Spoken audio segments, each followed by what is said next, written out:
Back to back colour photo, Bedurulanka and now దండోరా ఇలాంటి ప్రాజెక్ట్స్ని back చేసినటువంటి బెన్నీ అన్న, really hats off and thank you for doing such great films.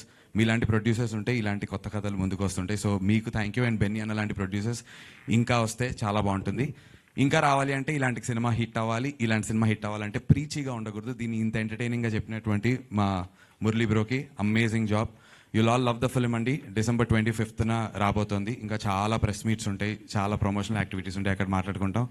నాకు చాలా ఇష్టమైనటువంటి ఇద్దరు యాక్టర్స్తో వర్క్ చేయడం కుదిరింది, శివాజీ అన్న అండ్ మా నవదీప్ బ్రోతో. నేను నవదీప్ బ్రోని ఎప్పుడు కలిసినా చెప్తుంటా, నేను మీ ఫ్యాన్ని, మీ యాక్టింగ్కి అని. గౌతమ్ ఎస్ఎస్సి అప్పటి నుంచి I been a huge fan of Navdeep bros acting. So ఆయనతో నేను కాంబినేషన్ చేయటం నాకు చాలా ఎక్సైటింగ్ అనిపించింది. అండ్ దెన్ శివాజీ అన్న అప్పుడే మంగపతి చేసి వచ్చారు.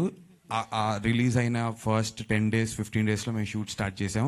ఆ ఆరా ఇంకా అలా ఉండింది, కానీ దాన్ని ఎక్కడ మా మీద అంటే ఆ భయాన్ని మాకు లేకుండా చేసి మా పర్ఫార్మెన్సెస్ని బెటర్ చేయడానికి ఐ నో హౌ మచ్ ఈ హెల్ప్డ్ అస్. శివాజీ అన్న థ్యాంక్ యూ అన్న. మీ మన కాంబినేషన్లో ఉన్నటువంటి జైల్ సీక్వెన్స్ సీన్ కోసం నేను ఎదురు చూస్తున్నాను, అండ్ ఆడియన్స్ ఏమంటారని చూస్తున్నాను. Thank you all. Wishing all of us all the very best.